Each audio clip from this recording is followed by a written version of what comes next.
Hello students, मैं doctor Gauri Bhatnagar Sanskrit tutorials में आपका स्वागत है। नैषधि महाकाव्यम नैषधि चरित्र महाकाव्यम का प्रथम सर्ग चल रहा था, जिसमें नारायण का वर्णन चल रहा है। अगला श्लोक देखेंगे। सितांशु वर्णे वै तस्म तद्गुणे महाशिवेम न सह कृतवरी बहु दिगंगनांगा अभर्णम रणांगणे यशा पटम तद्भट चातुरी तुरी।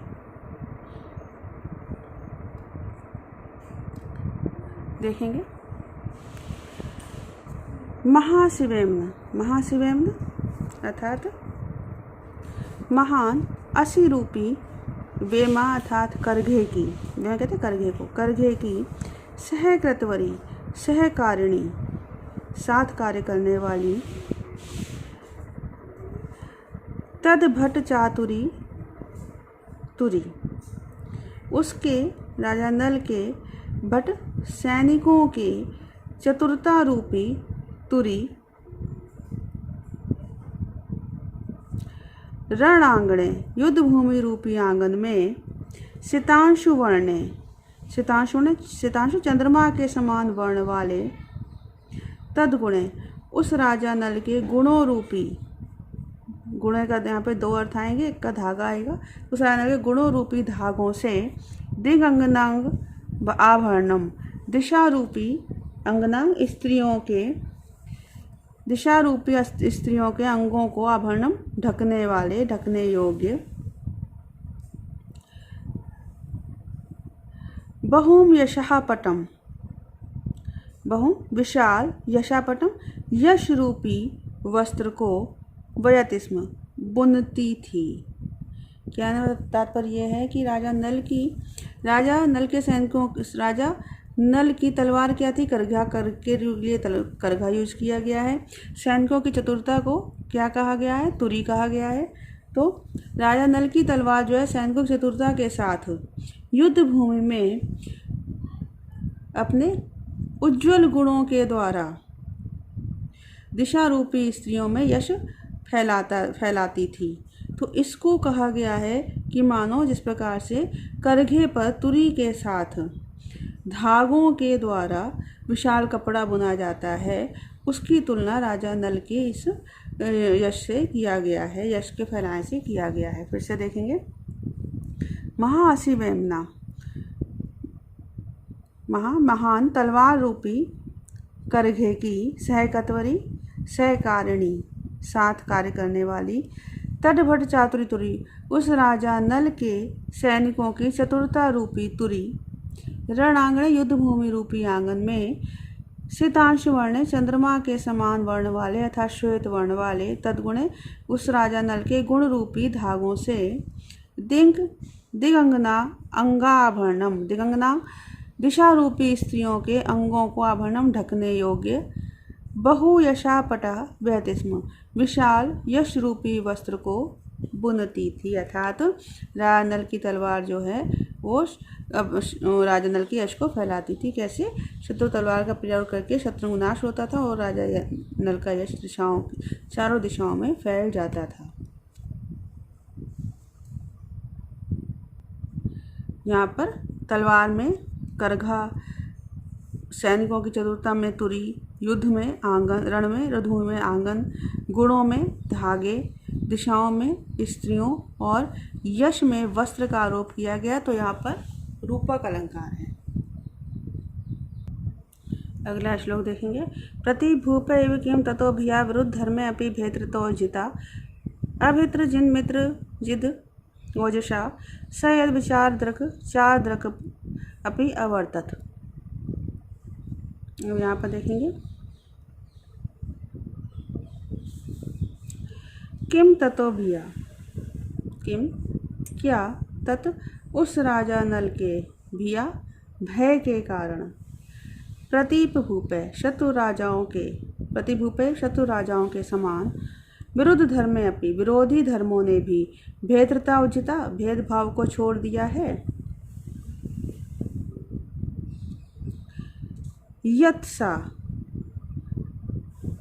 क्योंकि स वह राजा नल ओजसा तेज में मित्रजित सूर्य को जीतने वाला मित्रजित अपि सूर्य को जीतने वाला होने पर भी अमित्रजित शत्रुओं को, अमित्र में जो मित्र ना हो तमें शत्रुओं को जीतने वाला, और विचारद्रक अपि विचार पूर्वक देखने वाला होने पर भी चारद्रक अवर्तत गुप्तचरों के द्वारा देखा जाने वाला था।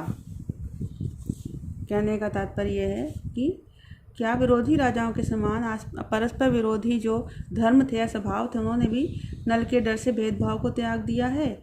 और आगे कहा गया है कि जो राजा नल शत्रुओं को जीतने वाले होकर मित्रजित सूर्य को भी जीत लेने वाले थे, और विचार पूर्वक नेत्रों के देखने पर भी गुप्तचरों के द्वारा अपने कार्यों को, अपने राज्य के कार्यों को देखते थे, तो उस राजा नल के कारण शत्रुओं ने राजा नल के डर के कारण आपस में फूट डालने की क्रिया भी छोड़ दी थी।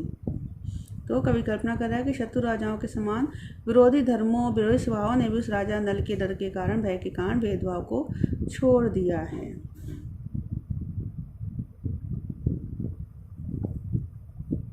यह विरोधाभास अलंकार है। फिर से देखेंगे एक बार। किम तथा भिया, क्या उस राजा नल के भय से प्रतिभूपे शत्रु राजाओं के समान विरुद्ध धर्मे अपि विरोधी धर्मों ने भी भेत्रता उज्जिता भेदभाव को छोड़ दिया है। यत क्योंकि सा वह राजा नल ओजसा तेज में मित्रजित सूर्य को जीतने वाला होने पर भी अमित्रजित शत्रुओं को जीतने वाला, और विचार पूर्वक देखने वाला होने पर भी चारद्रक अवर्तत गुप्तचरों के द्वारा देखने वाला था।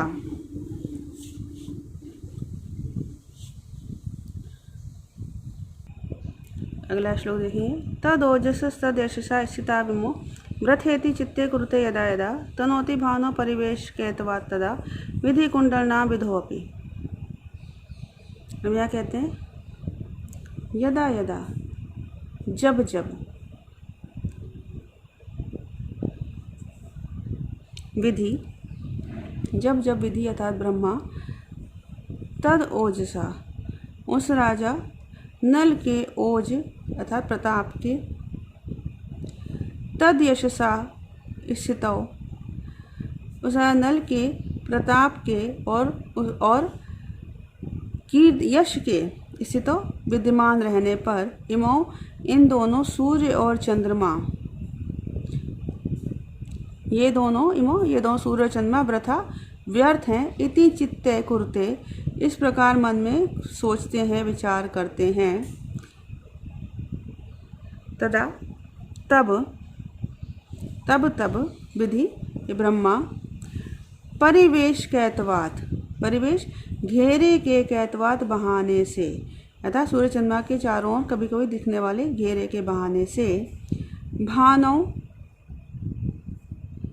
विधोपि सूर्य और चंद्रमा के चारों ओर कुंडल नाम तनोती, कुंडली बना देते हैं, घेरा बना देते हैं। यहाँ पर घेरे से तात्पर्य क्या है कि तात्पर्य ये है कि जैसे कि लोक में प्रचलित है कि लिखते समय कोई शब्द व्यर्थ हो जाता है तो क्या करता है लेखक, उसकी व्यर्थता को सूचित करने के लिए उसके चारों ओर घेरा खींच देते हैं। तो जब ब्रह्मा के मन में विचार आता है कि नल के तेज और यश के होते हुए सूर्य चंद्रमा की स्थिति व्यर्थ है, क्योंकि वही उनका यश ही चारों ओर फैला हुआ है, तो वो उन दोनों की निरर्थकता को सूचित करने के लिए उनके चारों ओर वर्तुलाकार घेरा बना दिया करते हैं। इसको आपने देखा होगा कई बार, चंद्रमा के चारों ओर एक घेरा सा दिखाई देता है कभी कभी, तो उस घेरे को लेकर कवि ने यह कल्पना यहाँ पर की है। तो फिर से देखेंगे। यदा यदा विधि, जब जब, ब्रह्मा, तजोजसा तदेशसा, उस राजा नल के तेज और तदोजसा तदेशसा, उस राजा नल के ओज तथा तेज और यश के स्थित रहने पर, विद्यमान रहने पर, इमो वृथा, ये दोनों सूर्य चंद्रमा व्यर्थ हैं। इति चित्ते कुरुते, इस प्रकार से मन में विचार करते हैं। तदा तब वे विधि, तब ब्रह्मा, परिवेश कैतवात, मानो कभी कभी सूर्य चंद्रमा के चारों ओर दिखने वाले घेरे के कैतवात बहाने से भानो विधोपि सूर्य और चंद्रमा के चारों ओर कुंडल नाम तनोती घेरा बना देते हैं। यहाँ पर सूर्य चंद्रमा के चारों ओर घेरे का बनना प्राकृतिक है। ये प्राकृतिक परिवेश का निषेध कर अप्राकृतिक घेरे की स्थापना करना, बनाया जाना, यहाँ पर ये बताया जाने का अपनहोती अलंकार है। इसके अलावा ब्रह्मा को सूर्य चंद्रमा को की निरर्थकता को स्वीकार करने रूप संभावना की गई है, तो यहाँ उत्प्रेक्षा अलंकार भी है। अगला श्लोक देखेंगे। अयम दरिद्रो भविते इति वैदसीं लिपिं ललाटे अर्थिजनस्य जागृतिं मृषा न चक्रे अल्पित कल्पपादपा प्रणीय दारिद्र्य दरिद्रतां नृपः। हमें कहते हैं कि अल्पित कल्पपादपा, कल्प वृक्ष को भी अल्पित तुच्छ कर देने वाले नृपा राजा नल ने दरिद्रताम प्रणीय, दारिद्र्य निर्धनता रूपी, निर्धनता की दरिद्रता को करके, निर्धनता को भी दरिद्र करके, अर्थात निर्धनता रूपी निर्धनता को दरिद्र बना के, निर्धनता के अभाव को प्राप्त करा के, अयम दरिद्रो भविता, यह निर्धन होगा, इस प्रकार की अर्थी जन से ललाटे, याची जनों के, याचकों के मस्तक पर जागृतिम लिपिम ललाटे, जागृतिम वैदसीम लिपिम, जागृतिम चमकती हुई वैदसीम ब्रह्मा के द्वारा लिखित लिपिम लिपि को मृषा ना चक्रे, झूठा नहीं किया अर्थात झूठा कर दिया। क्या तात्पर्य है, भाव क्या है कि यह व्यक्ति निर्धन है। इस प्रकार जो याचकों के मस्तक पर ब्रह्मा द्वारा लिखा गया था, तो उस लिपि को उन याचकों को उनकी याचना से, प्रार्थना से भी अधिक धन देने के कारण कल्पवृक्ष को भी अपनी दानशीलता से नीचा दिखा देने वाले राजा नल ने याचकों की निर्धनता को पूरी तरह से अभाव कर दिया, पूरी तरह से समाप्त कर दिया। और क्या ऐसा नहीं किया, क्या यह ऐसा नहीं कर दिया, यह सत्य नहीं, अर्थात इस बात को झूठा नहीं कर दिया। मतलब ब्रह्मा द्वारा याचकों मस्तक पर जो लिखा गया था कि निर्धन होगा, इस लिपि को राजा नल ने पूरी तरह से मिथ्या सिद्ध कर दिया है। उनके राज में कोई भी निर्धन नहीं है। फिर से देखेंगे। अल्पित कल्प पादपा, कल्प वृक्ष को भी तुच्छ करने वाले था, अतः दान देने के कारण कल्प वृक्ष को भी तुच्छ करने वाले नृपा राजा नल ने दारिद्र्य दरिद्रताम, याचकों की निर्धनता रूपी निर्धनता को अभाव बनाकर, प्रणीय अभाव बनाकर, याचकों की दारिद्र्य निर्धनता को दरिद्रताम अभाव बनाकर,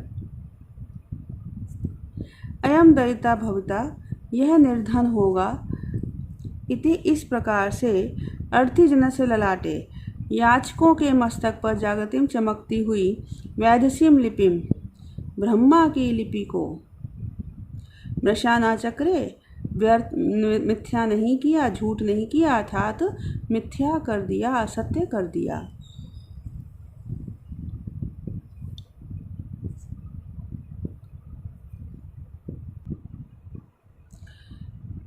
अगला श्लोक देखेंगे।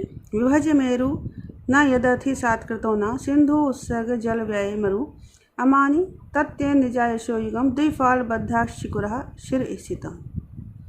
अब यहाँ कह रहे हैं यत मेरु विभज्य, यथा क्योंकि मेरु का, सुमेरु पर्वत को विभक्त करके, अर्थी साथ ना करता, याचकों को नहीं दिया, क्योंकि मैंने सुमेरु पर्वत को भक्त करके याचकों को नहीं दिया। सिंधु उत्सर्ग जल व्यय, और सिंधु समुद्र को, उत्सर्ग जल व्यय मरु, उत्सर्ग जल दान देते समय, उत्सर्ग जल संकल्प जल से, संकल्प जल के द्वारा मरु ना करता, मरुस्थल नहीं बनाया। तत्तेन द्विफाल बद्धा चिकुरा, तो इस कारण से तेन उस राजा नल ने द्विफाल दो भाग में विभक्त कर बद्धा बांधे हुए चिकुरा केश समूह को शिरा स्थितम सिर पर स्थित निज यशो युगम अपने युग में दो अपयश के रूप में अमानी माना। इसको ऐसे समझेंगे कि नल मन में सोचते हैं कि मैंने स्वर्ण राशि के रूप में विद्यमान सुमेरु पर्वत को टुकड़े करके याचकों को दान के रूप में नहीं दिया, और दान देते समय पुरोहित के द्वारा संकल्प कराया जाता है जल के द्वारा जल देकर, तो उस जल के रूप में समुद्र के जल को व्यय करके उसको मरुस्थल नहीं बनाया। तो मेरे ये जीवन के दोनों अपयश ही मेरे सिर पर स्थित दो भागों में बटे हुए केश समूह के रूप में विद्यमान है। केश समूह क्यों कहा है? केशों का रंग काला होता है और कवि संप्रदाय में अपयश का वर्ण भी काला ही माना गया है। तो कवि की कल्पना की राजा नल के दो अपयश थे, याचकों को दान में मेरु पर्वत को नहीं दिया गया और दान देते समय पड़े जाने वाले संकल्प जल को व्यय कर समुद्र को सुखाकर मरुस्थल नहीं बनाया गया। तो इससे स्पष्ट होता है नल जो थे महान दानी थे, उनका इतना प्रचुर दान देने को था कि उनको मेरु पर्वत को विभक्त करके दान देने की आवश्यकता नहीं पड़ी।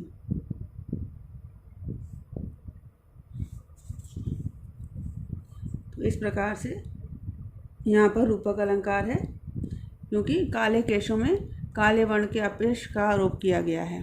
फिर से देखेंगे, यत क्योंकि मैंने मेरु पर्वत को विभक्त करके अर्थी साथ ना कृता, याचकों को नहीं दिया, और सिंधु उत्सर्ग जल व्यय समुद्र को संकल्प जल के व्यय से मरुस्थल नहीं बनाया। समुद्र को दान देने वाले संकल्प जल के रूप में व्यय करके मरुस्थल नहीं बनाया। तो तो इस कारण से तेन उस राजा नल ने द्विफाल बद्धा चिकुरा दो भागों में विभक्त कर बंधे हुए चिकुरा अपने केश समूह को शिरा स्थितम सिर पर स्थित निज यशा युगम अमानी अपने अपयश दो अपयश के रूप में समझा। तो इस प्रकार इस वीडियो में इतना ही। साथ बने रहने के लिए धन्यवाद।